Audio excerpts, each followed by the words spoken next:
Good morning, my friends. I'm Clover, and this is Genuinely Approachable Sudoku, and today we are solving Copycat Killer by Philip Newman.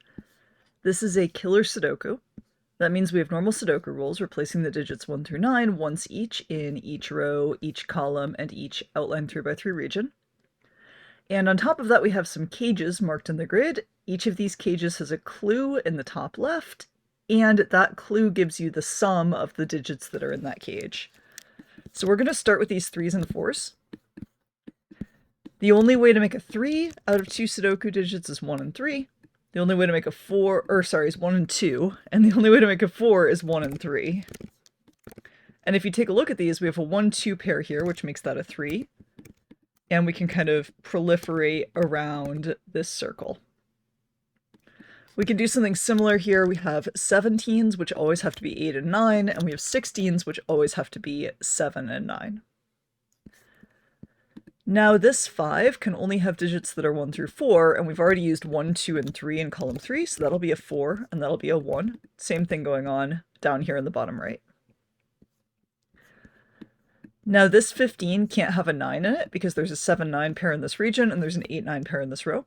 So 15 can only ever be 6 plus 9 or 7 plus 8, and the only one of those without a 9 in it is 7 plus 8, like that.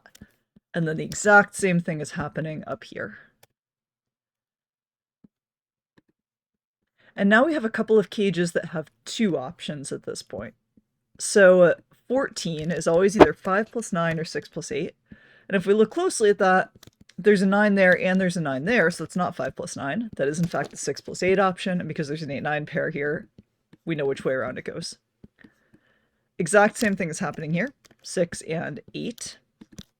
That makes this pair of digits a 5 and 6. And this pair of digits is also a 5 and a 6. Alright, now 6 is going to be either 1 and 5 like that, or 2 and 4 like that. We already have a 1 and 2 in that row, so that's taken care of. And we can do the same thing down here. 8 has 3 ways of forming it, but one of them has been ruled out by the fact that we have a 1 in this cage, so it must be either 2 plus 6 or 3 plus 5. And 7 similarly has to be either 2 plus 5 or 3 plus 4.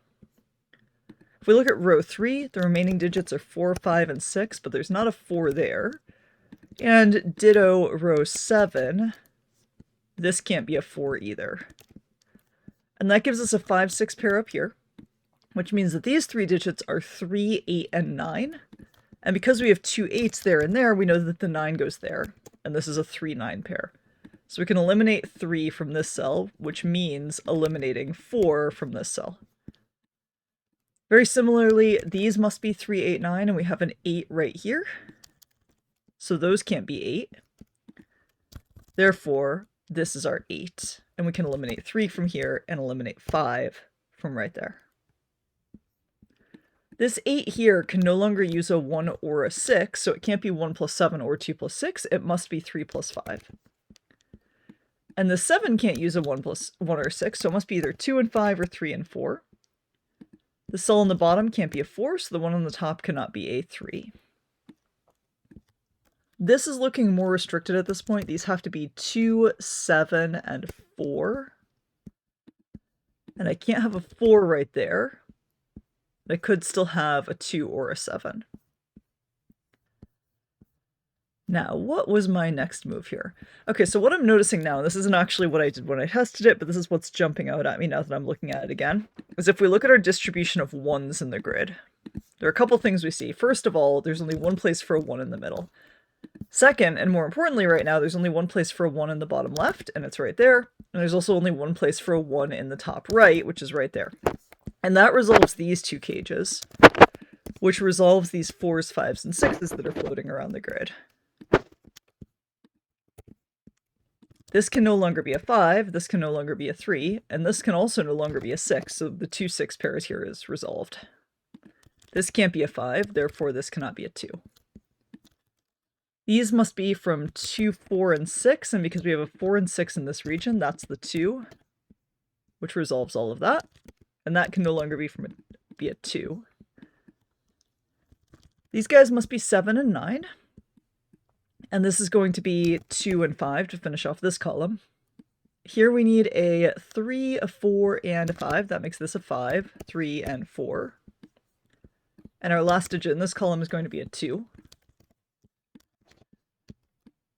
Here I need a 7 and 9 to finish off the region, and that lets me finish off my top row.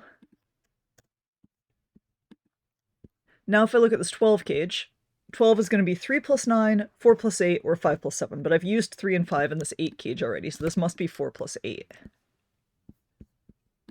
That resolves this, because I can't use an 8 right here.